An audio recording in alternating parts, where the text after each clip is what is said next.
Bienvenidos, bienvenidas a nuestra conferencia del día de hoy, la sexta de nuestro ciclo Miércoles en las Ciencias Sociales y Humanidades, trimestre 20 otoño. El día de hoy tenemos la conferencia Migración y Ciudades Santuario en Estados Unidos, la educación en derechos humanos como parte de la estrategia de resistencia, impartida por el doctor Leonardo Díaz Abraham, quien es profesor investigador en el Departamento de Ciencias Sociales de la Universidad Autónoma Metropolitana Coajimalpa, nuestra casa hermana. Es licenciado en Ciencia Política por la UNAM y doctor por la Universidad Complutense de Madrid. Doctor, le queremos agradecer por estar aquí con nosotros el día de hoy. A todas y todos los participantes les voy a pedir, por favor, que mantengamos el micrófono apagado mientras está la exposición del doctor Leonardo. Al final vamos a tener un breve espacio para preguntas. Asimismo, les voy a pedir, por favor, que me escriban su nombre en el chat para poder pasar lista. Les recuerdo que si ustedes asisten al menos a 5 de nuestras conferencias, les otorgamos una constancia por su asistencia. Doctor, nuevamente le agradecemos su presencia. Muchísimas gracias por regalarnos un momento de su tiempo para compartir su conocimiento con nosotros. Y sin más por ahorita, le dejamos la palabra. Bueno, pues muy buenas tardes. Pues antes que nada agradecer muchísimo a la División de Ciencias Sociales, a la Coordinación de Docencia, a mi buen amigo el doctor Josué Tinoco, por esta invitación y a la amable asistencia de Guadalupe González, que pues nos ha permitido pues tener este espacio intraguam, porque realmente nuestra vida universitaria abarca las 5 unidades y pues siempre es un gusto estar, sentirse en casa, como siempre me siento aquí en Iztapalapa, ahora de manera virtual con este programa de educación emergente remota, a distancia, y que bueno, para mí tener este espacio representa pues también no solamente para mí una oportunidad, sino también para los participantes del seminario de estudios multidisciplinarios en migración internacional, que es un espacio, es un foro que hemos creado en nuestra unidad en Coajimalpa para poder dar cabida tanto a la docencia y a la investigación en temas de migración transdisciplinaria, en donde caben realmente investigadores, alumnos, para poder trabajar temas de migración desde distintas perspectivas. En especial, pues, agradecerle a los 3 alumnos que fueron de los primeros fundadores, un grupo de alumnos, son varios alumnos, pero los que se hicieron cargo inicialmente de este proyecto son Carlos González Cepeda, Rodrigo Rafael Gómez Garza y Arturo Preciado, quien nos está acompañando, estoy viendo que está aquí con nosotros.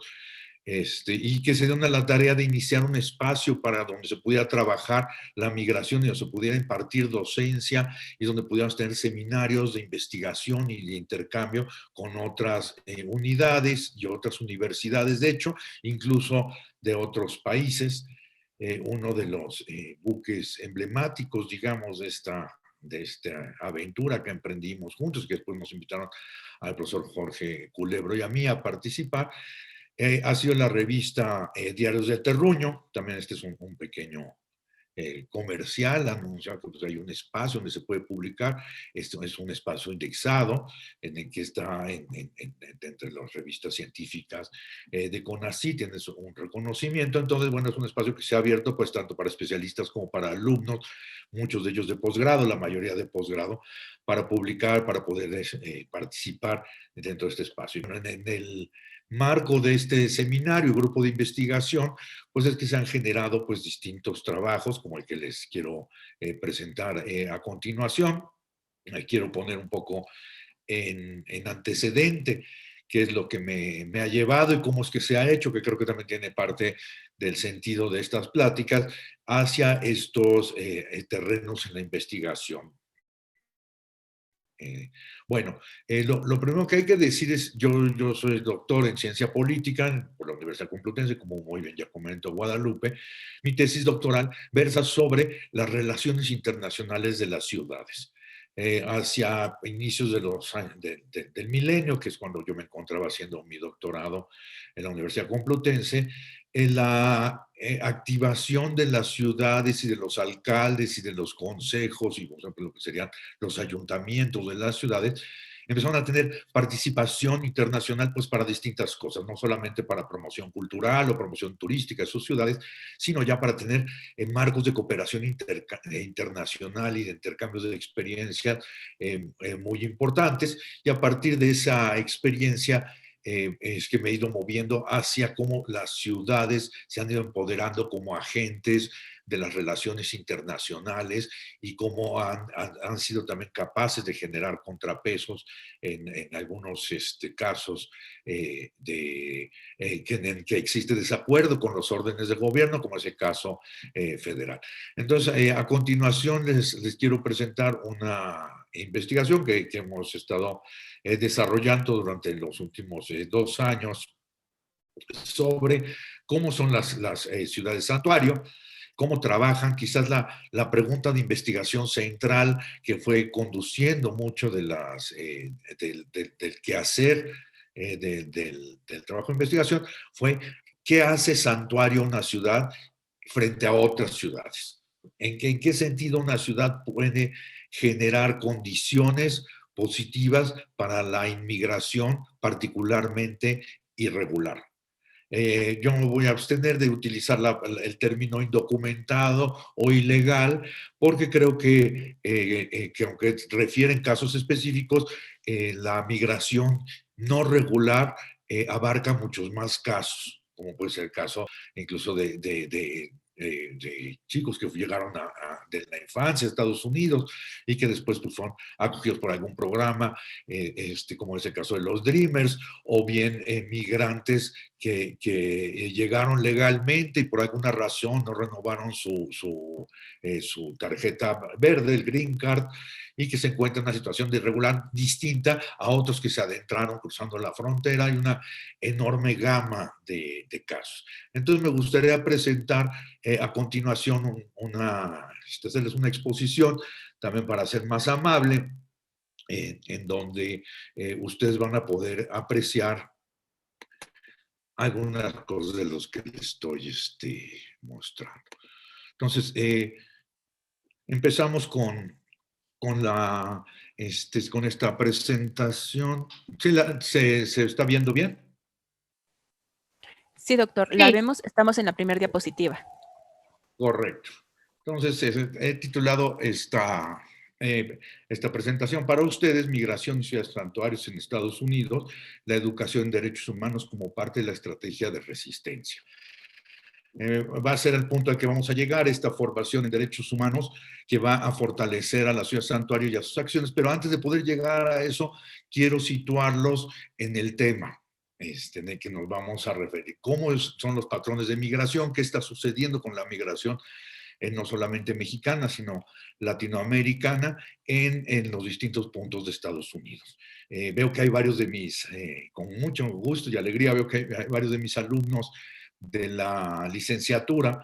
Estoy impartiendo una UEA que se llama Procesos Mundiales Contemporáneos, y hay algunas diapositivas que ustedes van a volver a ver en la siguiente, en su clase, pero me he permitido tomarlas porque además felizmente coincidió. Nosotros estamos leyendo ahora sobre migración y sobre Centroamérica, y justamente quiero dedicarles a ustedes también esta extensión del tema, porque en el curso no vamos a ver específicamente la ciudad santuario, pero sí vamos a ver los patrones de migración. Entonces, bueno, me permito iniciar la presentación. Bueno, antes que nada, hay que tener conciencia de que 1 de cada 6 estadounidenses es hispano. Esto proviene del censo estadounidense, esta información, y la forma de clasificar las procedencias étnicas, raciales, pues son diferentes a las que se practican en otros países. En el caso es que ellos clasifican a partir del uso de la lengua del español, les llaman hispanos. En este caso, pues no podríamos considerar a brasileños, ni a haitianos, ni a algunos caribeños que tienen como lengua el francés o el inglés. Sin embargo, sí los podemos identificar la gran mayoría con América Latina. Y dentro de estos 57 millones, dentro de un universo de más de 300 millones de personas, 57 millones son de origen hispano. De esos 57 millones, casi son 2/3 mexicanos. La presencia mexicana en Estados Unidos tiene distintas razones, pues una proximidad geográfica, tenemos una historia compartida, un territorio que fue primero México y posteriormente pues, a Estados Unidos, sin que se movieran algunas comunidades. Además, tenemos flujos migratorios muy importantes que datan desde hace varias décadas. Así estos flujos migratorios son a los que nos vamos a concentrar, son los que nos interesan. ¿Cuáles han sido los programas con los que el gobierno federal de Estados Unidos ha abordado el problema de la migración? Entonces, primero, antes de llegar a ese punto, quiero que veamos cómo está compuesto la presencia de los inmigrantes mexicanos, cómo está insertada dentro de Estados Unidos. Y bueno, hay que ver que pues ahora ha disminuido la cantidad de mexicanos que se dedican a la agricultura. Inicialmente, en las primeras décadas de posguerra, digamos, hacia los años 50, 60, todavía 70, la presencia mexicana se dedicó mucho hacia el sector de agricultura. El sector de la construcción es el segundo rubro donde se ocupan mexicanos. Es un sector muy robusto dentro de nuestro propio país, en donde pues se ha hecho una forma de trabajo y que pues muchos mexicanos ya se dedican y pues se hacen redes y hay mucha gente trabajando. Otro punto que ha ocupado la migración la mexicana, tanto la regular como la irregular, ha sido hacia la hostelería en general, no solamente la hotelería, sino también la atención en restaurantes, en bares, y no solamente la atención directa, sino en cocinas, en limpieza, en muchos de los sectores que tienen que ver con la atención en este rubro. Minería, aquí es una menor presencia, también tiene que ver con los lugares en los que se ha asentado la migración mexicana. Vamos a ver que es muy específica esta ubicación. Y los servicios generales, pues, que envuelven desde florerías, servicios de atención a adultos mayores, en general mantenimiento, seguridad privada y algunos otros sectores que pues los mexicanos se han embonado. Esta es la contribución de fuerza laboral de latinos, tanto residentes como inmigrantes. Aquí se hace la diferencia en ese sentido de los que ya llevan un tiempo establecidos y llevan regularizada su estancia, frente a los que acaban de llegar y que en muchos casos pues tienen una estancia regular. Aquí lo que podemos notar es que la ocupación de mexicanos en relación a las otras nacionalidades ha disminuido. Vemos que hay otras nacionalidades han puesto su destino en inmigrar a los Estados Unidos, cuando antes eran básicamente los latinoamericanos, los mexicanos en primer lugar, cubanos, pues todos conocemos la situación que llevó al embargo histórico de Cuba, que ha dividido a grandes porciones de los cubanos, y en un primer momento pues hubieron muchos que emigraron a Estados Unidos y que se han mantenido como una presencia latina muy diferenciada del resto, ahora que fueron las elecciones en Estados Unidos recientemente entre Trump y Biden, se pudo ver cómo la comunidad cubana, especialmente en Florida, que es donde hay un número muy elevado, apoyó a Trump en algún sentido, y en el voto general de la comunidad cubana fue hacia Trump, porque tradicionalmente se han relacionado con los republicanos, porque tienen una política mucho más agresiva hacia la isla, hacia el grupo que está en el poder actualmente en Cuba, y que son atacados de alguna manera desde los Estados Unidos, y una forma de hacerlo es mostrar esta presencia en la votación. Igualmente los puertorriqueños, tradicionalmente, como tanto cubanos como puertorriqueños, no tienen problemas de legalidad. los cubanos cuando salen de Cuba y entran a Estados Unidos, en ese momento se pueden acoger a la ley de naturalización, con lo que pueden obtener una residencia prácticamente inmediatamente. Puerto Rico, pues es parte de la Unión Americana, entonces ellos también no tienen este problema. Entonces, por eso también son grupos que se han asentado y que laboran de una manera muy activa en Estados Unidos. Los mexicanos, pues, han sido muy relacionados con los trabajos de menor calado, muchas veces por lo mismo de no contar con los papeles que avalen la estancia, ¿no? Voy a seguir un poquito más a prisa porque tengo mucho que mostrarles, muchas ganas de compartirles las cosas que estamos presenciando, ¿no? La aportación de los migrantes al Producto Interno Bruto. Esto es importante porque no solamente son los volúmenes de migrantes, sino cómo se insertan en la economía. ¿Cuál es su contribución, digamos, directa al Producto Interno Bruto? Y fíjense ustedes, nada más, estos son números de la aportación de trabajo formal. Aquí no se está considerando el trabajo que llevan de una manera no legal o no contemplada dentro del fisco en Estados Unidos, y entonces suponemos que debe ser muchísimo mayor, dado que los mexicanos muchos no declaran en muchos de sus trabajos. Los trabajos que hacen son desconocimiento de la autoridad migratoria, mientras que en el caso de puertorriqueños, cubanos y algunos centroamericanos que se les benefició con alguna residencia o lo que sea, no comparten esta situación, y entonces lo que aparece aquí es más cercano a la realidad que el caso de los mexicanos que están en el sector informal muy frecuentemente. Seguimos adelante. Este es el total de inmigrantes irregulares en Estados Unidos.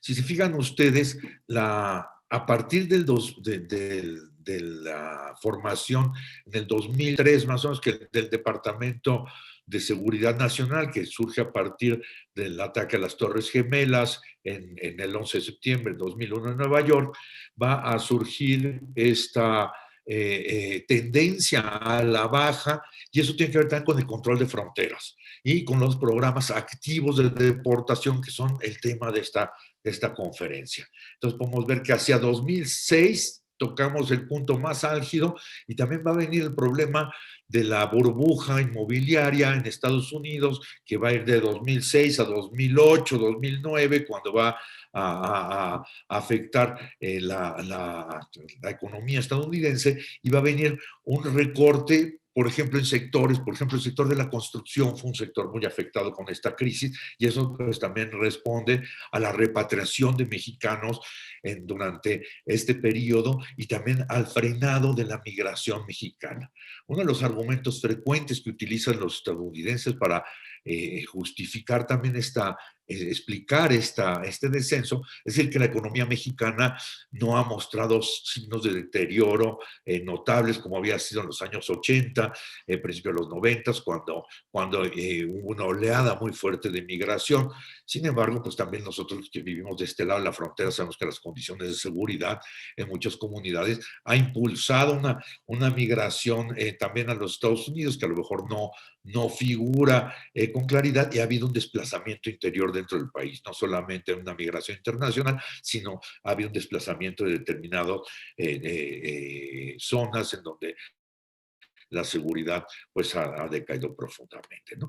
Entonces, bueno, vamos, la ciudad de Santuario, rápidamente quiero hacer una idea, porque luego cuando pensamos en Estados Unidos, mexicanos en Estados Unidos, es una idea un poco borrosa, no es muy nítida, y me gustaría presentarles a ustedes cómo están realmente centradas las comunidades mexicanas. Tienen su razón de ser porque se van agrupando y formando colectivos numerosos los mexicanos donde van emigrando, pues es más fácil obtener trabajo donde ya están estas redes.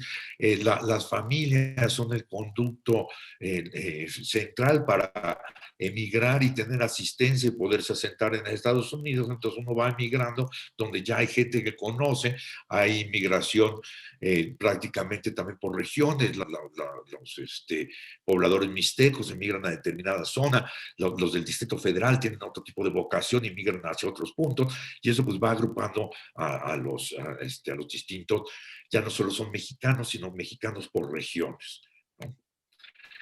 Entonces, bueno, no vamos a distinguir en este punto, en clase sí lo vamos a hacer, pero aquí en esta conferencia no vamos a distinguir esta procedencia desde México hacia Estados Unidos, sino vamos a tomar la gran categoría. Entonces, bueno, el caso de Los Ángeles. En el caso de Los Ángeles, el 45.2% de la población en estas tres delimitaciones que son muy grandes, Anaheim, Long Beach y Los Ángeles, de este 45.2% del total, el 77.6% es mexicano. El 7.3% son salvadoreños, guatemaltecos. Y si se fijan ustedes, curiosamente también, estas son las nacionalidades que han sufrido guerras civiles en América Central, el caso de El Salvador, el caso de Guatemala, Nicaragua tiene presencia en otros lugares, y sabemos que pues son países que permiten también el tránsito por tierra o que no es tan distante como emigrar, por ejemplo, a Europa o otros lugares. Entonces, Estados Unidos se ha vuelto pues un lugar prioritario no solamente para mexicanos, sino en general para latinoamericanos, para asentarse, para buscar prosperidad. Hay distintas razones para la inmigración. Puede ser pues desde los refugiados y los perseguidos por regímenes dictatoriales o militares, hasta aspiracionales o de búsqueda de mejores condiciones de vida, cuestiones de seguridad básica. Muchos de los emigrantes en América Central parten por no encontrar las condiciones de seguridad básica y de garantía a sus derechos más elementales, lo que los lleva pues a un largo tránsito que muchas veces tiene que hacer por nuestro país para finalmente coronar la travesía, llegando a los Estados Unidos, a estos distintos puntos que se han ido convirtiendo en ciudades santuario, también a fuerza de contener grandes contingentes de inmigrantes dentro de su población. El siguiente que les presento es Riverside San Bernardino, que también es una de los lugares con mayor número de mexicanos. Es la frontera, prácticamente, esta es la frontera con Baja California Norte, es prácticamente a unos cuantos kilómetros de la frontera de nuestro país, en donde pues vemos que los 51, la mitad de la población de estos estados, pues está representada por los latinos, de los cuales pues, es prácticamente el 90% mexicanos. San Francisco, nos encontramos con esta área metropolitana que es muy grande y que incluye pues muchas veces presentamos estas ciudades que son grandes metrópolis, y las migraciones muchas veces se asientan en las partes periféricas de estas grandes metrópolis. Entonces, cuando hablamos de Oakland o de Hayward o así, estamos hablando del área de San Francisco, que es, digamos, el polo de atracción laboral y que hace que pues, la gente vaya y se desplace. Aquí tenemos una concentración más baja de latinos, aquí hay más migración de Oriente, que se ha vuelto, se han vuelto más numerosa la migración de distintos países orientales, y sobre todo una migración más calificada y con recursos en muchos casos. En ese es el caso de San Francisco, en California.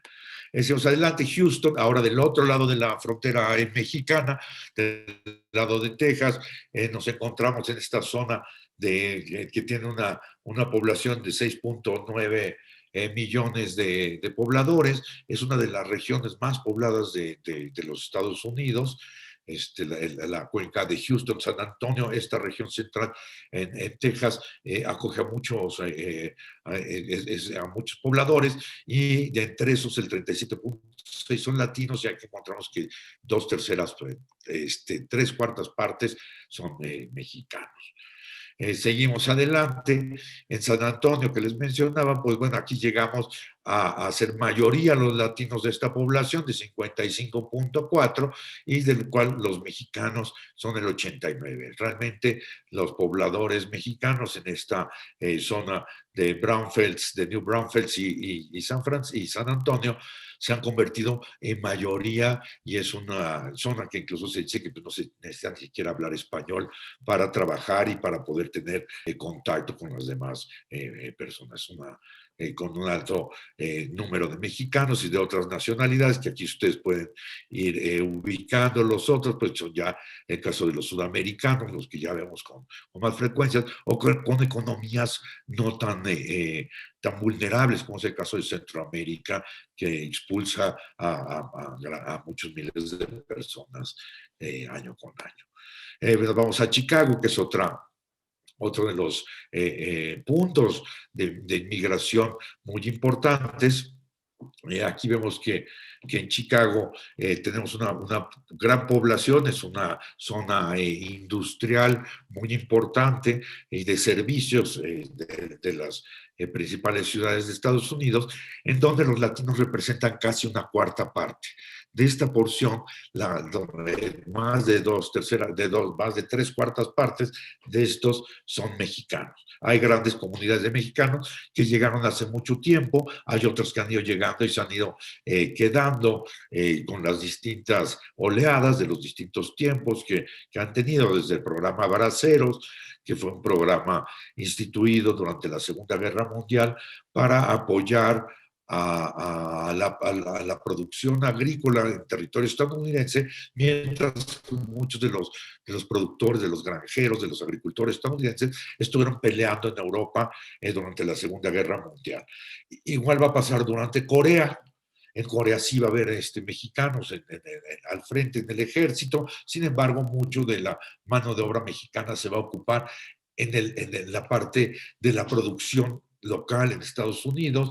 Igual va a pasar con la guerra de Vietnam, que también va a lograr el asentamiento de mexicanos en el territorio. Ahora quisiera ya pasar directamente a la ciudad de Santuario. ¿Cuál es la base de esto? ¿Qué son las bases santuarias? Ya vieron ustedes dónde se localiza la migración mexicana, estos grandes puntos de concentración que coinciden, todas las que hemos visto, todos los que le presenté, son ciudades santuarios, son territorios santuarios.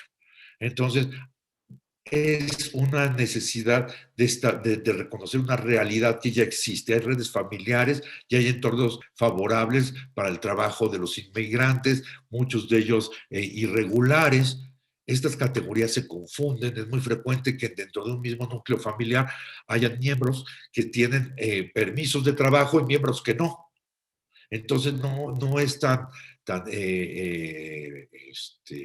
definitiva la definición de dónde se encuentran los grupos de inmigrantes irregulares. Sí ha pasado, hay zonas y sobre todo ocupaciones que han hecho que el captar mano de obra ilegal vuelva muy atractivo por los altos rendimientos que dan, como es el caso pues, del procesamiento de pollos en la cuenca del Mississippi, donde la inundación, digamos, de productos cárnicos desde Estados Unidos a México, desde la formación del Tratado de Libre Comercio. Eso estamos hablando del año de 1994, estamos hablando de hace ya muchos años, 26 años, desplazó a muchos matarifes y a muchas personas que se dedicaban a la venta, al mayoreo de pollo, de cárnicos y demás, a buscar trabajo en Estados Unidos, visto que se ha vulnerado el mercado en México con productos provenientes de Estados Unidos. Entonces se ha trasladado comunidades completas de técnicos en este tipo de procesamiento y ocupan estos espacios. Igual es el caso de la fresa, que es la pizca de la fresa, la recolección de la fresa, que son trabajos muy laboriosos, que exigen mucho trabajo, y pues que por tradición, digamos, lo han ocupado grupos no regulares en su inmigración y que son utilizados temporalmente y que son prácticamente recluidos en los campos de cosecha, recogen la cosecha y se disuelve, digamos, el acuerdo de trabajo que hay entre patrón y trabajador, ¿no? Pues de eso consta el trabajo irregular. Y las bases santuario las ciudades santuario lo que hacen pues es regularizar una realidad de alguna manera. Vamos a ver qué es lo que se va haciendo. Normalmente también estas ciudades santuario son comunidades heterogéneas, donde hay solamente habitantes de muchos años y que no tienen una mezcla de nuevos migrantes pujante, con nuevas realidades y con gente que migra para tener nuevas propuestas y cosas de trabajo, suelen no ser santuarios y mantener, pues no llega la necesidad de tener que implementar políticas o prácticas como lo hacen las ciudades santuario. Por eso podemos decir que tienen por definición una base multicultural de distintos grupos sociales que están haciendo base en una misma comunidad y de una serie de relaciones sociales normalizadas a través de que a partir de que se asientan independientemente de su estatus migratorio, que pues puede ser de uno o de otro, ¿no?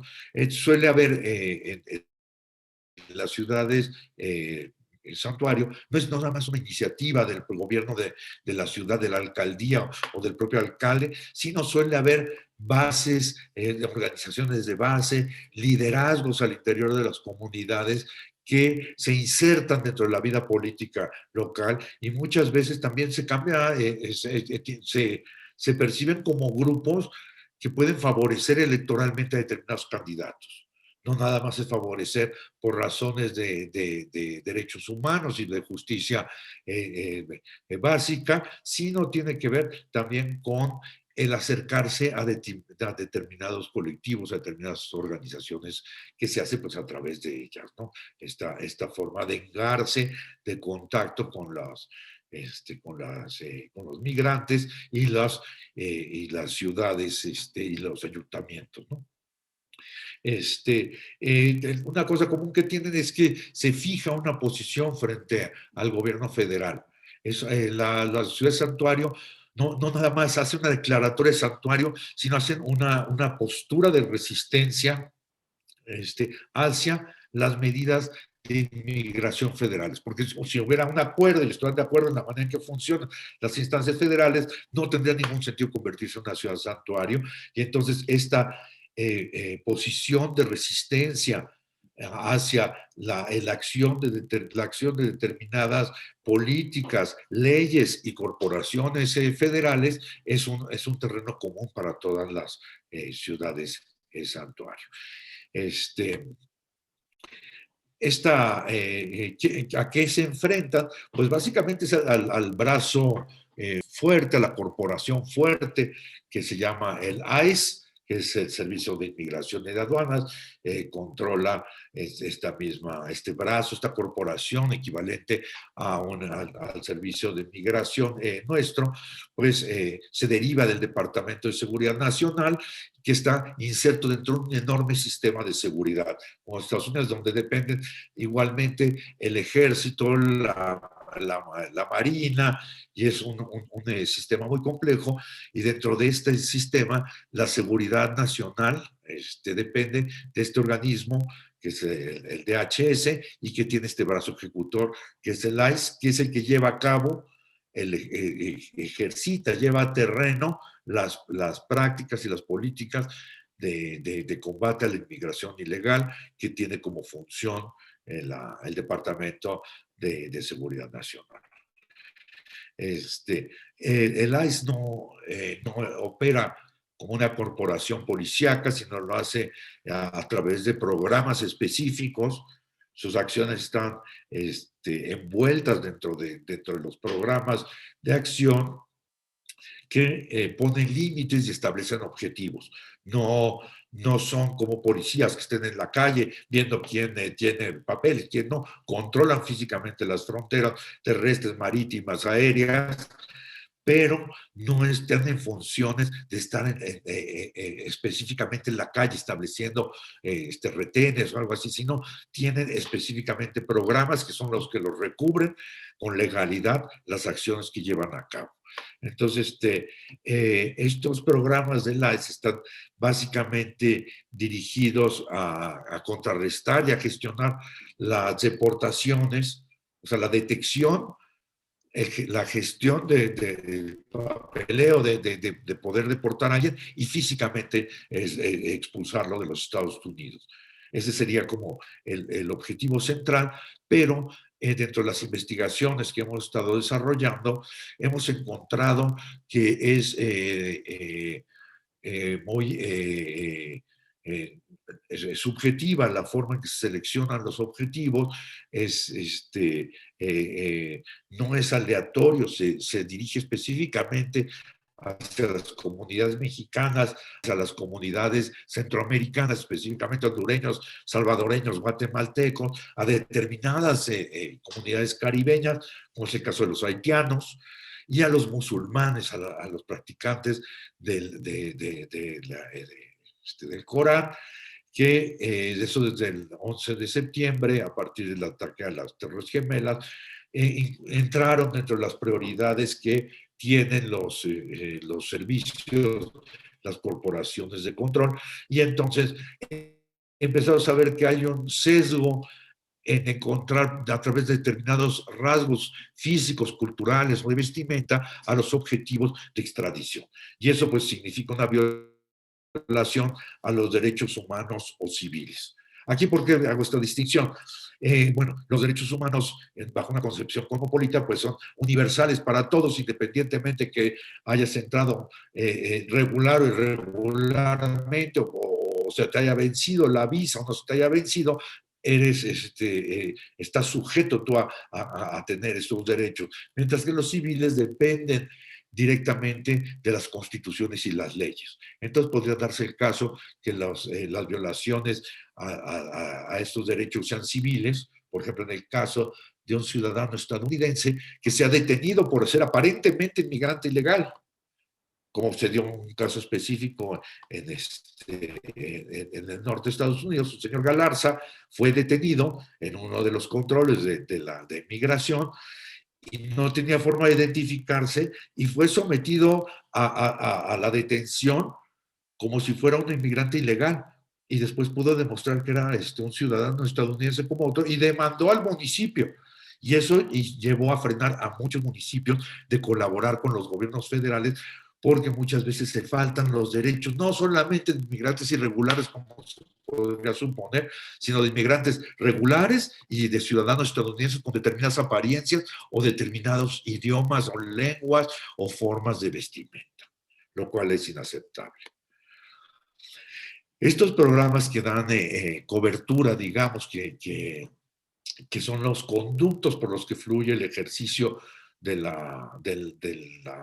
servicio de migración y aduanas, son el programa de extranjería criminal, los acuerdos de la sección 287, el programa de comunidades seguras, el programa de autorizaciones y órdenes administrativas y operaciones especiales y conjuntas. Se los leo de una manera acelerada, rápida, porque si a alguien le interesara, pues les puedo dar más información. Ahora no voy a entrar en el tema de cada uno de estos programas, pero están dirigidos básicamente, si se fijan ustedes incluso en los nombres, programa de comunidades seguras, programa de extranjería criminal, están como asumiendo un papel de criminalidad dentro de la migración, lo cual ya es un punto de partida que podemos alegar es contrario a los derechos de las comunidades legal y legítimamente asentadas, ¿no? ¿Qué objetivos marcó la creación de todos y cada uno de estos programas? La idea con que empieza el ICE, más allá del control y la gestión de sus fronteras, es identificar y deportar a los inmigrantes que están en las cárceles o que han sido detenidos y que se consideran de alta peligrosidad. Entonces, cuando ves, por ejemplo, este tipo de objetivos, realmente te parece, pues, de alguna manera, pues, coherente, ¿no? Que, pues, si hay una persona que ha matado, que ha robado, que ha cometido delitos, porque además estos son delitos que vayan más allá de 3 años de cárcel, que tengan una sentencia por más allá de 3 años de cárcel. Entonces, bueno, pues en esos casos pues podrías entender que Estados Unidos o la sociedad norteamericana no quisiera hacerse cargo de individuos que están violando no solo la ley de inmigración, sino que son reos y son ciudadanos que aunque fueran legales serían considerados de alta peligrosidad. Sin embargo, no siempre sucede así. Este es el problema, porque si fuera solamente así, pues no lo veríamos de una manera tan extraña, ¿no? Entonces, lo que quieren hacer los objetivos centrales de estos programas, además de identificar estos reclusos, es realizar estas deportaciones aceleradas, evitar colapsar a su sistema judicial a través de juicios. Son muy numerosas las deportaciones. Más adelante vamos a hablar un poco más de esto, y entonces no permiten la intervención ni del sistema judicial estadounidense a fin de algún amparo o a frenar alguna abuso, ni tampoco la presencia de los consulados, lo cual contraviene los convenios de la Convención de Viena, en donde se le asegura a cualquier ciudadano que es detenido en un país, pues la asesoría de su propio consulado a nivel legal. México es firmante de esta convención, al igual que Estados Unidos. Sin embargo, no se respeta en el terreno de los hechos. Alcanzar mediante los programas otros niveles de gobierno para lograr colaboración voluntaria. Les pongo aquí, eso tiene que ver con extender la acción de los programas federales y lograr que los gobiernos locales y las corporaciones de policía local puedan asistir a estos gobiernos en caso de que tengan en el manejo de reos extranjeros y demás, que los federales puedan llegar y asistir a los locales y viceversa. Esto generó mucho problema porque entonces fue una manera de llegar a la calle por parte de los servicios de migración, pero expuso a los agentes locales, a la policía local, a realizar trabajo que no les correspondía y que no tenían ni la capacitación ni siquiera los instrumentos legales para realizar. A ellos no les corresponde pedir a una persona con determinadas características que se identifique o pueda decir si eso no es inmigrante ilegal. Lo distrae directamente de lo que es su función del orden común, de la seguridad general cotidiana, y lo pone en otros temas, y es uno de los temas que va a llevar a la ciudad de Santuario a marcar esta distancia con estos programas. ¿Qué es lo que les contaba? Para empezar, es muy importante a la hora de tomar esto en consideración que la migración en Estados Unidos no es un delito penal, es un delito civil. Sí es un delito y merece la deportación y todo esto, pero no debe tener un tratamiento penal porque no es así bajo las leyes estadounidenses. Sin embargo, se le da un tratamiento de expulsión acelerada, sobre todo a ciudadanos que no han sido siquiera juzgados. Y entonces no, se pervierte la idea de decir, vamos a expulsar a los ciudadanos mexicanos que han violado la ley y que tienen una sentencia por más de 3 años, se adelantan ya antes que lleguen a juicio, se les deporta.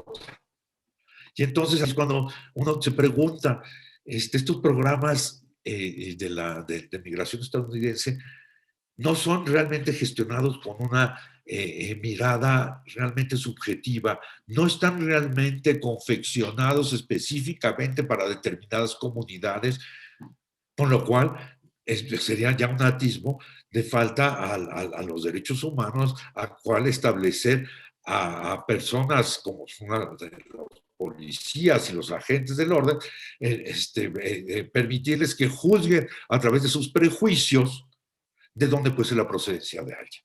Entonces podemos ver como, por ejemplo, Criminal Alien Program, que es el programa de extranjería criminal, el 93.5% de los expulsados son mexicanos. Y si ustedes se ponen a pensar, somos solamente una porción, somos alrededor del 38% de la migración total en Estados Unidos ilegal. ¿Por qué ese 93.5% los que se expulsan? Es claramente que está dirigido a determinados sectores económicos, lugares en el territorio, apariencias, lenguas y formas de comportamiento, estos programas. Y más allá, estos programas están previstos para la deportación de ciudadanos mexicanos que han cometido algún tipo de falta que los lleve a la prisión, a los centros de detención. Del 73% de los que deportó el CAP no contaban con antecedentes criminales. De hecho, fue muy usual que reportaran que varios de ellos fueron deportados por no pagar el autobús, por llevar una lata de cerveza abierta en la calle, por estar en el lugar equivocado en el momento que no debían de estar, pero que no habían cometido efectivamente ninguna falta que ameritara una detención. De hecho, se empezaron a dar casos de deportaciones por pasarse a altos, por no llevar licencia, cuando son diferentes ámbitos. No se puede juzgar, pero lo que se hacía era, se evidenciaba que era ilegal, se detenía al ciudadano, se le llevaba a los centros de detención y se le avisaba a la migración que había una persona que posiblemente no era. Y ellos ya venían a corroborar. Eso no está, digamos, avalado por ninguna ley y son procedimientos que al fin y al cabo violan los derechos básicos independientemente que se sea ilegal o no. Esa es gran parte del tema, el tratamiento y la gestión de determinados detenidos por delitos de migración no se les puede dar un tratamiento criminal. Y porque se están utilizando programas que fueron creados para una cosa, para dar, para generar corriente y dar espacio a otro tipo de prácticas que sí hace más efectiva la deportación de los mexicanos para fines de ellos, sí, pero están utilizando instrumentos que no son claros y que no son transparentes y que incluso han sido sancionados por propias oficinas y propias instancias gubernamentales en Estados Unidos. Entonces, ¿qué hacen al respecto los gobiernos de la ciudad de Santuario? Con esto ya me voy acercando a cerrar la plática que le estoy dando. Tienen diferentes formas de resistencia a esta verticalidad y falta de transparencia, porque no podríamos decir que es ilegalidad, son espacios de vacío legal en donde se han posicionado los intereses del gobierno federal, especialmente durante la era de Obama y de Trump. Obama también tuvo un enorme contingente de deportados, incluso hasta más que con Trump. Sin embargo, la política de Trump fue muy agresiva con el muro y tuvo una manera de referirse a las comunidades mexicanas más allá de inapropiada, insultante incluso. Sin embargo, eso ha generado una resistencia. La ciudad de Santuario, eso es lo que quiero que ustedes también me acompañen, se decide ser santuario en la medida en que se trata de respetar la legalidad y se trata de no colaborar con prácticas que no son avaladas. Es decir, las ciudades santuario, si uno emigra a una ciudad santuario, tiene el mismo riesgo que ser detenido, digamos, por migración, si inmigración realiza un operativo. Porque las leyes de migración son para todos, son federales, son para todos Estados Unidos. Sin embargo, los gobiernos locales lo que hacen es no participar en diferentes formas de estos programas que descargan totalmente en las corporaciones federales que no son capaces muchas veces de llevar a cabo estos programas y que requerirían de su asistencia. Y, por ejemplo, estas medidas para contrarrestar la verticalidad de las corporaciones como el ICE es hacer este tipo de políticas DAT, que es Don't Ask, Don't Tell, que quiere decir no preguntes, no digas. Esto se refiere a que si uno, por ejemplo, tiene que ir a arreglar un asunto de agua en el ayuntamiento o una denuncia ante la policía o algo así, no te van a preguntar si eres inmigrante legal o no. Y si vienen y preguntan los federales, oigan, ¿cuántas personas han venido a declarar que sean ilegales? No les dices porque no lo sabes. Entonces no empiezas a recoger información relativa a la condición migratoria de las personas. Se pasa un alto una persona, lo detienes y haces el mismo tratamiento como con una persona fuera residente o no fuera residente, porque lo que está en cuestión es una falta de tránsito. Y esta información sobre que termina saliendo a población, pues la dirección, el nombre, la declaración misma de quien es detenido, se mantiene en la esfera local, no se comparte con los federales, lo mismo que cuando se van a liberar reos, no se les notifica para que estén en la puerta esperando para detenerlos y deportarlos, que es una práctica común en las ciudades que no son santuario, en la cual cuando hay alguien que va a ser liberado, incluso cuando no fue sentenciado y que se le comprobó inocencia, se notifica a migración que tal día va a salir tal persona, entonces en la puerta del juzgado va a salir, lo van a detener, lo van a deportar. Entonces las ciudades de santuario evitan de compartir esto, aplican este criterio de protección de datos, y en ese sentido tienen una perspectiva cosmopolita de los derechos humanos. Los derechos humanos se le otorgan universalmente a todos los seres humanos sobre la Tierra, independientemente de dónde están, dónde provengan, y hay un catálogo, una serie de derechos que se reconocen y que se ponen en práctica para la defensa de manera universal. Y eso es una disputa es una disputa activa. Ahora mismo hay quien dice que no, que los derechos humanos deben estar reservados para los ciudadanos de determinado país, con lo cual pues se está diciendo que son derechos civiles y no derechos humanos, que pues por definición debe ser general. Y bueno, para los asuntos que atañen a nuestro seminario, a nuestro grupo de investigación, me he decantado hacia el fomento de procesos de educación en derechos humanos. ¿A qué me refiero con esto? Es a generar sensibilidad entre conciencia profunda y empatía social, como digo acá, pero sensibilidad dentro de la sociedad que acoge a los migrantes y que haya una idea de por qué migraron estas personas. No de pronto aparecen los migrantes en mi ciudad y yo tengo que luchar porque están ganándome los espacios. Muchas veces estas personas tienen la mayoría de las veces, y no es que siempre, tienen realidades sociales muy complejas atrás que los ha llevado a la migración. Y esas son las que luego no se comprenden. ¿Por qué? ¿Cuáles son estos procesos que generan la inmigración? Que no solamente son de partir de punto A punto B, obtener trabajo y establecerse de una manera ilegal, sino que tiene que ver con un tránsito, con un desplazamiento, en general las personas no emigran más que cuando tienen condiciones adversas o tienen muchas mejores posibilidades de vida por delante. Y esas son realidades que no podemos detener y que si no somos capaces de observar en los países vecinos, tenemos que ver también en el propio cómo estas personas llegan a cubrir fuentes de trabajo muchas veces que son, no son cubiertas por otros grupos y que son pues de bajo nivel.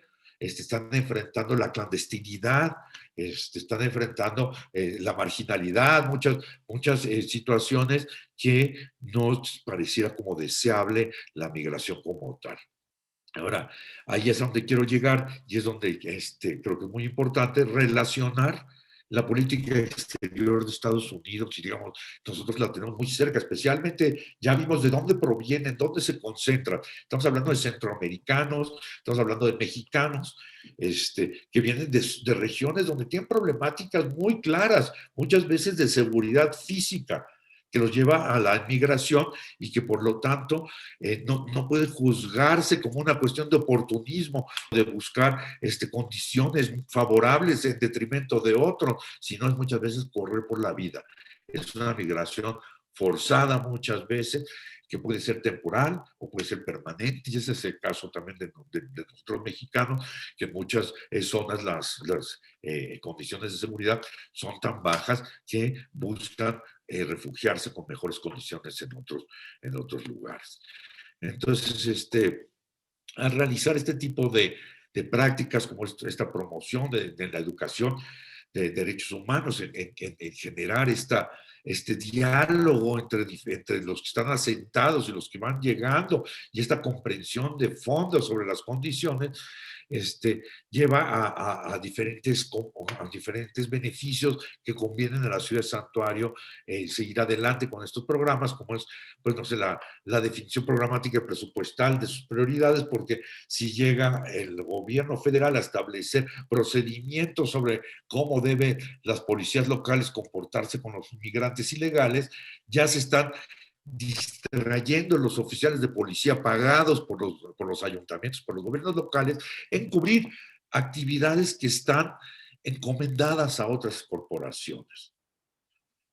Entonces se trata de centrar a los activos, a los agentes, y no solamente agentes, también estamos hablando de procuración de justicia, de centros de detención, incluso de temas de salud, de temas de seguridad social. Y ahora con el COVID se ha visto también cómo esta marginación genera focos de alerta, y que pues la ciudad de Santuario, al no recolectar información sobre los pacientes, en este caso el de que estamos hablando, pues facilitan el acercamiento y el tratamiento de personas que puedan necesitar la atención médica en estos tiempos que estamos pasando en pandemia. Entonces, en esos puntos se ha notado una diferencia.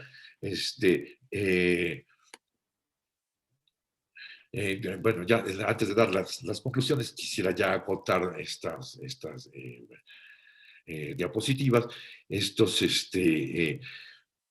No solamente se les busca de incorporarles y darle un espacio de protección, sino también es darle voz a las comunidades de inmigrantes no regulares, porque ha sido frecuente que cuando los grupos criminales detectan que determinadas personas no tienen regularizada su estancia, se vuelven potencialmente víctimas de delitos.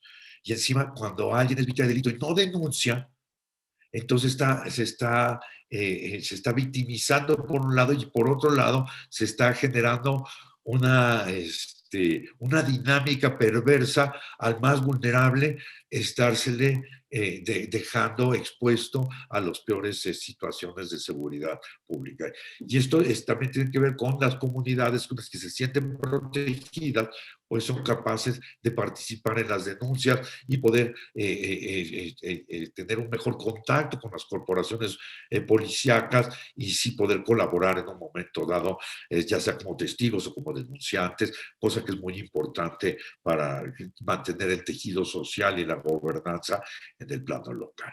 Entonces, bueno, ya para concluir, muchas de estas ciudades, ya viendo hacia adelante, han estado a favor del Acuerdo de París. Y fíjense ustedes, de las primeras cosas que hizo Biden cuando tomó poder fue confirmar y ratificar el Acuerdo de París. Han tenido expresiones muy numerosas de Black Lives Matter, que ha sido esta movilización muy grande en defensa de las comunidades afroamericanas. Y estas ciudades de las que hemos estado hablando han ejercido un voto mayoritario anti-Trump. Y lo digo anti-Trump, no digo pro-Biden, digo anti-Trump a propósito, porque han sido muy criticadas desde los medios de comunicación, las entrevistas, las organizaciones, los liderazgos, las cámaras. Han sido criticadas las posturas de Donald Trump en este sentido. Entonces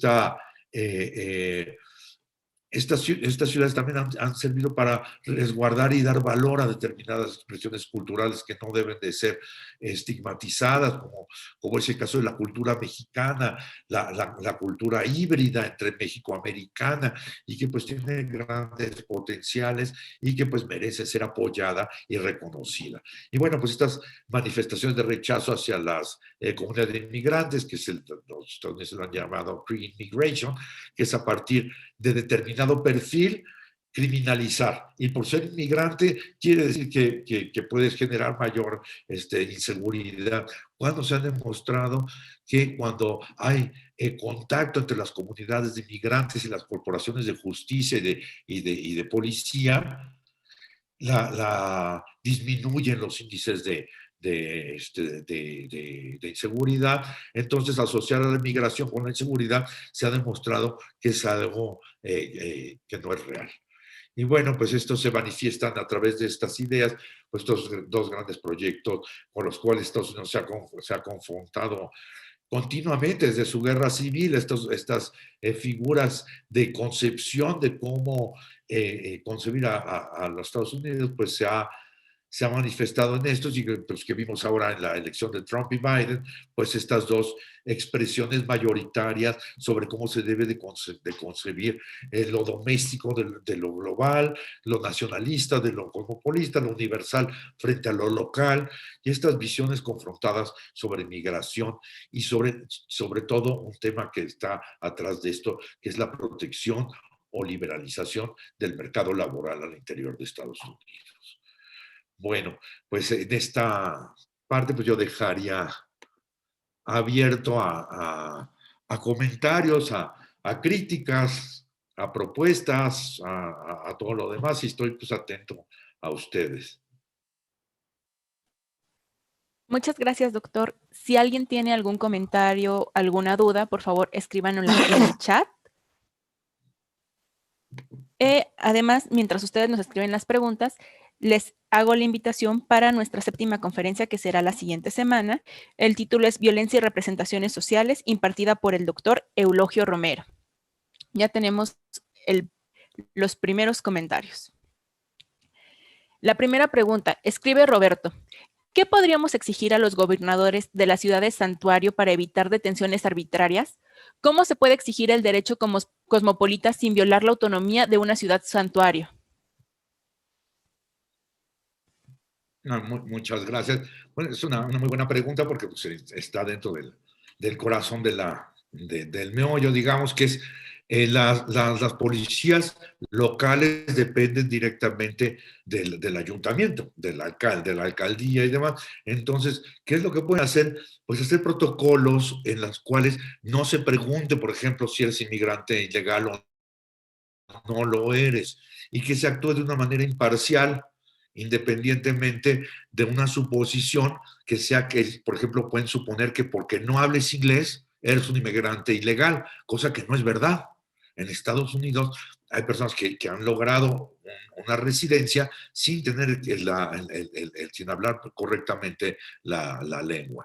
Entonces, el mantener el cerco de competencias en ese nivel y todas las faltas, delitos en el ámbito local que se cometan, pues no dar anuncio o no notificar, digamos, a los agentes federales, que ya sería estar juzgando una situación, una condición migratoria que no tiene que ver con lo que se lleva a cabo dentro de lo local. Entonces, parte de la idea de ser ciudad santuario es mantener esta esfera de las policías y la autoridad local y los centros de detención dentro del control de los propios locales, y que si los servicios de inmigración quieren presentar cargos contra alguien por inmigración, lo hacen desde su ámbito, no colaboran, y eso quiere decir que no prestan ni el tiempo de sus servidores públicos, ni sus oficinas, ni el teléfono, ni nada que tenga que ver, porque ellos parten de la idea que los recursos locales son para aplicar la ley a nivel local. No sé si esto responde a Roberto. Frida pregunta, como sociedad, ¿a qué podemos hacer para integrar a los migrantes? ¿Por qué la sociedad mexicana siente la llegada de los migrantes de Centroamérica como un desafío? Digo esto por la situación actual. He visto comentarios bastante discriminadores hacia ellos.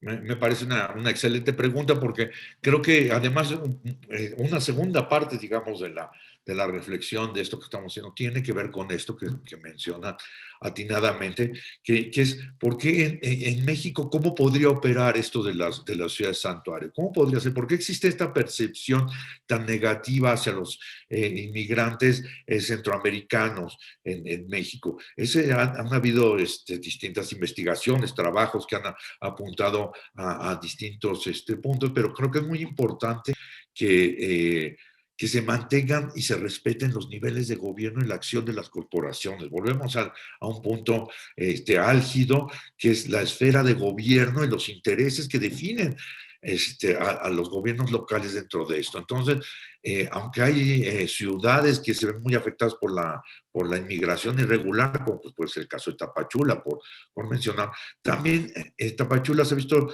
reforzada por varias organizaciones, algunas de religiosos, otros de no, que refuerzan la acción de los gobiernos locales desde la sociedad civil para dar acogida y no criminalizar y no volver a cometer nosotros la misma, la misma falta de percepción histórica que cometen con nosotros en los Estados Unidos. Creo que debemos de aprender de la experiencia que hemos acumulado como migrantes, como un pueblo migrante que somos, y ser condescendientes y entender estas situaciones. Ahora, en volúmenes altos, con una migración masiva y esto, son muy difíciles de controlar, pero esto sí se tiene que hacer a través de políticas transversales, en donde no solamente los gobiernos locales muchas veces no cuentan con los recursos materiales para llevar a cabo una política activa de resguardo de los migrantes frente a los grupos criminales que muchas veces los extorsionan.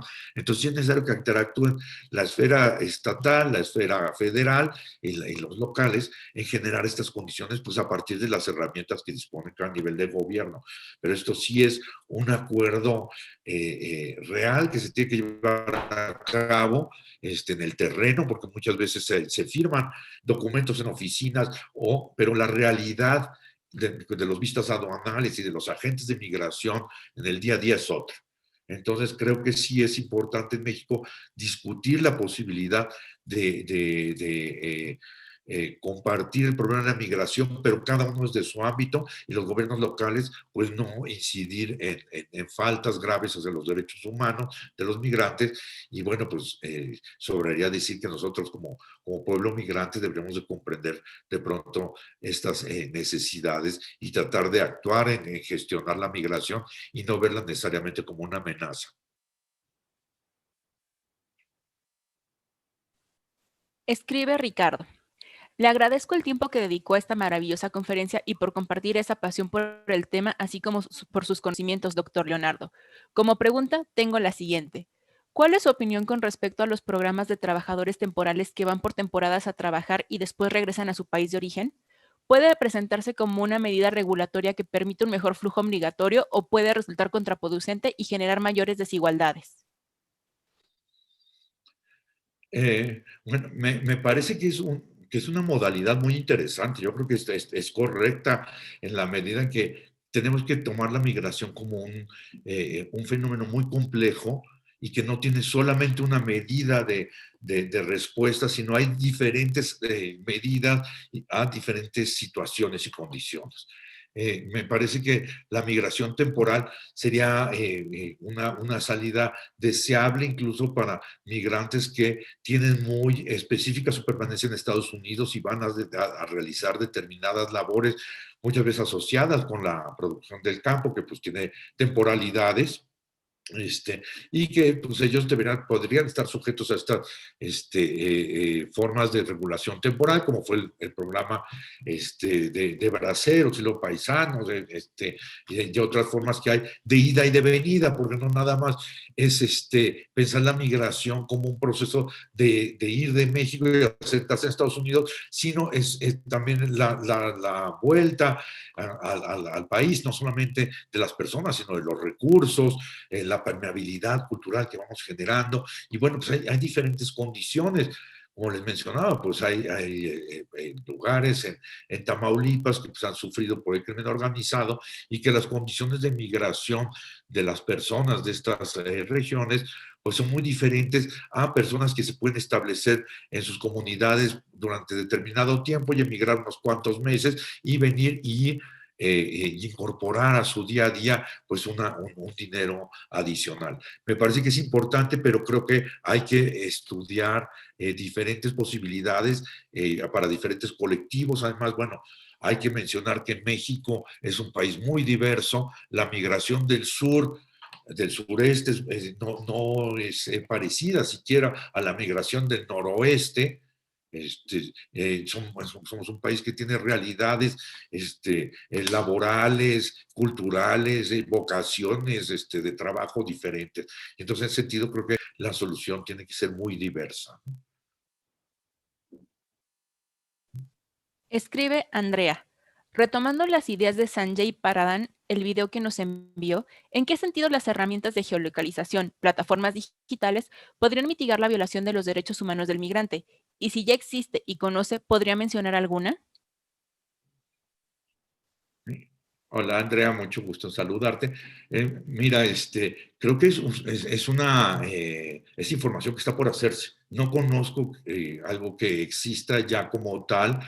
Yo creo que se podría desarrollar quizás con más facilidad en Estados Unidos, donde están más documentadas las faltas, documentadas y reconocidas las faltas a derechos humanos. En el caso de México, pues sería también una labor muy importante poder encontrar este reconocimiento, estas situaciones a través de recomendaciones de las comisiones estatales y nacional de derechos humanos y recogerlas y poder encontrar, no solamente geolocalizar en el territorio, sino además ver las corporaciones, el momento en el que se violan los derechos dentro de este proceso de detención, y hacerlo pues extensivo pues a los migrantes que son expulsados de México, para lo cual tendríamos que tener la disposición y la voluntad de que se conociera para poderlo controlar y poder identificar. Pero creo que sería una herramienta valiosísima, creo que se podría desarrollar no solamente sobre el territorio, sino sobre corporaciones, sobre momentos judiciales en los que se llevan a cabo, y creo que sería algo de mucha utilidad para un licenciado en estudios socioterritoriales, como es tu caso. Muchísimas gracias, profe. Saludos. Igual, Andrea. Escribe Roberto. ¿Las ciudades santuarios se pueden dar en todo el continente? Y si es así, ¿qué se necesitaría para que no solo en Estados Unidos existan estas ciudades? Es una excelente pregunta. En la ciudad santuario tiene que existir donde hay migración, donde hay una grandes índices, lo que les decía también, pues, son ciudades multiculturales, diversas, en donde acogen a distintos migrantes, unos legales, otros ilegales, pero ahora con la globalización, muchas ciudades de nuestro continente ya cumplen con estas condiciones de inmigración, y creo que un punto importante para que empezáramos a caminar en esa dirección es que las ciudades y los gobiernos locales se empoderaran y buscaran la defensa de sus competencias. Eso frente a los gobiernos estatales, frente a los federales o centrales, dependiendo de qué país estemos hablando, pero sería muy importante partir de esta defensa de autogestión y de autodefinición del poder local. Teniendo este espacio, se pueden generar distintas instancias, desde consejos ciudadanos que puedan interactuar y con iglesias, con organizaciones civiles, con organizaciones ya de migrantes establecidos, y buscar generar mejores condiciones para la migración, y no solamente para la migración, para generar sociedades armoniosas, tejido social que pueda convivir con diferentes culturas y diferentes perspectivas de las cosas. En ese sentido, creo que la defensa del ámbito local es la piedra angular que permite a la ciudad de santuario defenderse frente a visiones que no comparte, porque si comparten esta visión de estigmatización de la migración, pues obviamente no va a ser algo, tiene que partir de ambos polos, de la sociedad y de los gobiernos. Si los gobiernos locales no tienen esta visión de que es más conveniente integrar a los migrantes para tener una gobernanza o un tejido social, y piensan que hay que expulsarlos y que es indeseable tener migrantes, y peor si son de otra etnia o de otra lengua y tal, es muy difícil que por sí sola la sociedad civil pueda imponerse para generar una sociedad santuario. Son polos que se encuentran, por eso es importante que sea numerosa de alguna manera la presencia de los migrantes para que puedan tener voz y presencia dentro de estas comunidades. Osvaldo pregunta. Buenas tardes, profesor. Sé que hablamos de Latinoamérica, pero ¿qué diferencia hay entre migrantes latinoamericanos y migrantes europeos respecto al trato que se les da en Estados Unidos? Bueno, pues desde lo más básico, nosotros no requerimos visado para entrar a Estados Unidos. Los europeos, los ciudadanos de países integrados a la Unión Europea, necesitan notificar básicamente que van a viajar a Estados Unidos, y las condiciones para encontrar trabajo, laborales y demás, pues son diferentes, porque esto se basa muchas veces en tratados bilaterales entre países. Entonces, un migrante inglés en Estados Unidos tiene pues unas posibilidades no solamente de ser legal inmigrando, porque pues él nomás notifica, no siquiera pide permiso, no pasa por todas estas entrevistas casi inhumanas que tenemos que realizar. Ahora ya son más ágiles, pero muchas veces eran de filas larguísimas y de desconfianza a priori en cada uno de los que era candidato al visado, cosas que no experimentan los europeos. Y bueno, también quiero señalar que hay latinoamericanos que tienen muchísimas más dificultades para ingresar a Estados Unidos de una manera legal que nosotros. Por ejemplo, los centroamericanos, caribeños y demás, se les ponen otras condiciones que a nosotros no, o se da una cuota de visados más baja que en el caso de los mexicanos, ¿no? ¿Hay alguna otra pregunta o comentario para el doctor Leonardo?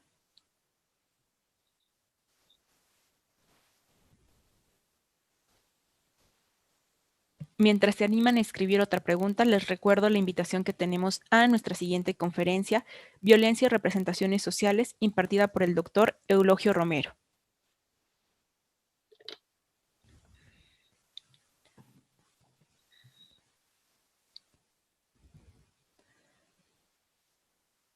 Pues parece que son todas las preguntas y comentarios. Doctor Leonardo, nuevamente le queremos agradecer haber estado con nosotros esta tarde y compartir su conocimiento con nosotros. Para mí es un enorme gusto estar en la UAM Iztapalapa, pues también mi casa. Me va a dar mucho gusto seguirlo. Me parece un enorme trabajo el que hacen con esta serie de conferencias. Me parece que es muy bueno difundir el trabajo que hacen los profesores, investigación, aunque tratamos de juntarlo con la docencia. También nos podemos extender más en estos pasos para hablar sobre nuestras investigaciones. Le agradezco muchísimo, Guadalupe, le agradezco mucho también al doctor Tinoco la invitación, y pues ya saben que estamos a sus órdenes en la unidad Coajimalpa. Tenemos dos comentarios. Uno de Frida, que nos dice, agradecerle su tiempo y los temas expuestos. Profesor, muchas gracias.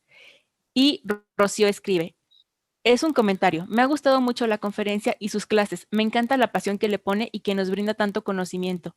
Gracias, profesor, porque no encontramos muchos profesores como usted.